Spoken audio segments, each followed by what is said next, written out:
Hey guys, welcome to today's video. We are talking about crappy luxury products. It's no big. I just spent a lot of money on stuff that didn't work. I try a lot of product and I'm really picky. Like I am so picky. I know this. I have very high standards in everything in my life, makeup included. This is actually the second time that I am filming this because yesterday I attempted to film this and boom, out of nowhere, the lights just completely went out of control with my WTF. Oh my God, the lights went out! What the hell?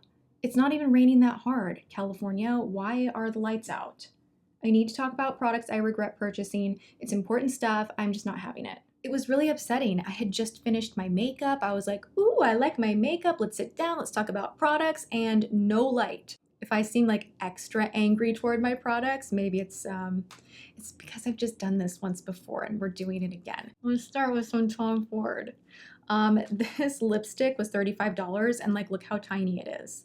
This was from the Boys and Lips launch, which came about around Christmas time, and yeah, I thought it was really fun that they had this new collection and every lipstick is named after a boy that Tom Ford admires, likes. I don't know. I just thought it was kind of cute and cool. And anyway, I picked up this guy right here, literally. This is Ian, and Ian is a beautiful beigey pink with gold flecks. Now, I thought this would be something different because I really love Spanish Pink from Tom Ford. That is one of my most favorite lipsticks of all time. It is just stunning, but I wanted to try something maybe with a little bit of a shimmer in it. And this seemed like it had a lot of golden kind of gold to it, and it would make a really beautiful kind of center of the lip type of a thing. And Tom Ford lipsticks, at least for me, when I wear them, I just feel like, oh my gosh, everything is so great. It looks great. So that's why I made the jump to purchase this $35 teeny tiny lipstick. Now, I have two issues with it. One, it's super gritty and it just doesn't sit on the lips really comfortably or look really smooth. It kind of looks chunky and I don't like that. And then the other thing is this lipstick has already gone bad. Why? Why would you do me like that, Tom Ford? $35 down the drain. It smells like stale old lipstick that you might have had in your collection for like several years, and I can't. I feel gross even putting it on. I also do not enjoy the Effortless Breathable Tinted Primer from Sunday Riley. You guys have been asking me to try out Sunday Riley products, and I am going to put some of the cleansers, etc., to the test.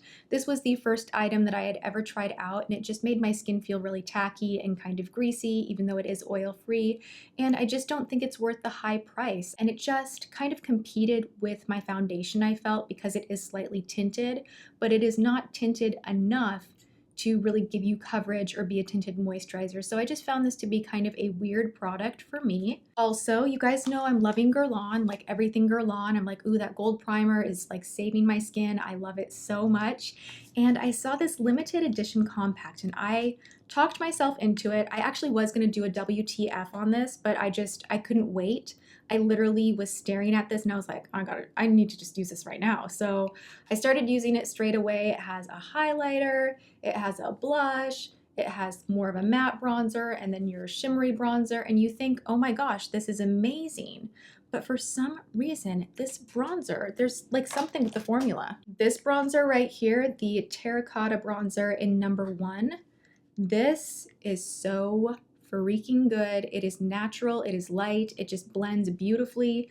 There was something about this one in the palette that seemed a little more scratchy and rough, and this is, you know, a very expensive item. Also, the highlighter just looked very yellow and very strong gold, and it was hard to get my brush in the pink blush without getting bronzer on it, so then things ended up looking a little bit muddy.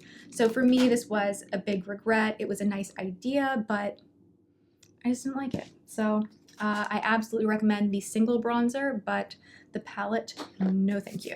Now let's all take a collected breath together because this is going to make me look absolutely insane.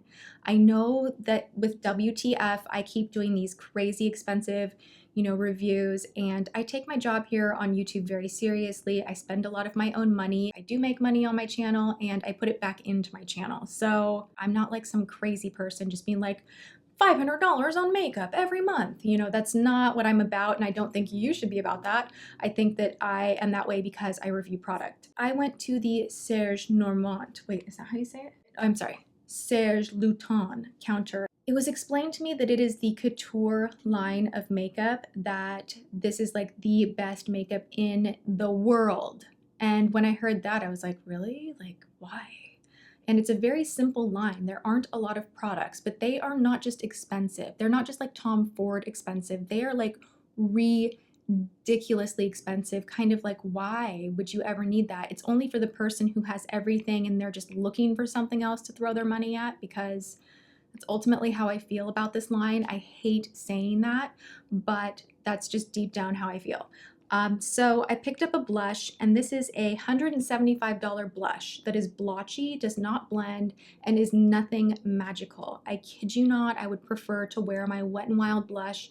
This just did not do anything spectacular at all. It's kind of powdery. I was so let down, and I cannot do anything with this. I feel like I don't even want to give it away because I spent so much money on it, and I don't want to go back there and return it because it's just uncomfortable. And anyway, moving on. I also got talked into picking up these $40 eye makeup remover pads. So you get 50 tissues in here. So they're essentially $1 a piece. Now the guy at the counter said, this will change your life. You don't need to pack any makeup remover when you travel. And I'm like, oh yeah, I travel a lot. You know, I took these with me when I went to Seattle, and literally it's like you were drenching your eyes with oil, but it still doesn't pull all the makeup off. So it just was weird. It's so oily that you kind of fear like if you're gonna get it on your cheek, some of that excess is gonna make you break out. It just is not like a cleansing oil. It's like a heavy, very fragranced, heavy oil. And for $1 a tissue, I just think this is nuts. This is literally like WTF, what is going on here? So this is a pass. I think, I don't know what I'm gonna do with these. I'll give it to my mom or something. And then this item right here is not crazy luxury, but it's not drugstore, so I thought I would kind of throw it in at the end. You guys have been curious about these liquid lipsticks from MAC. I was gonna do a hot or not, but after trying them, I realized they just weren't that exciting, and I don't like the feel or finish. I feel like they don't build up or cover your lip opaquely enough, and they also dry down like super matte. There's no demi matte, there's no sheen, there's no slip. It is just like matte, matte, matte. So if that is something that you are looking for and you have very smooth lips and nothing's going to be exaggerated, then you might enjoy this. You know, the color selections are great. I got a more neutral one called Mademoiselle. I picked up this purple one, Oh Lady. I picked up High Drama and Feels So Grand. Colors are fantastic, but they leave your lips so super dry that for me, it's just not worth it. Even if I can make it look good, which these take forever to apply because they kind of dry uneven, the next day it's like you paid the price for it and your lips are gonna be crappy and dry and just not good. So these were a pass for me. Let me know in the comments if you've tried a luxury item that just kind of left you going, what on earth? Let me know. I read the comments. I want to hear from you. And give this video a thumbs up if you enjoy regret videos. I'm sending you tons of love, and I will see you guys in tomorrow's video. Mwah.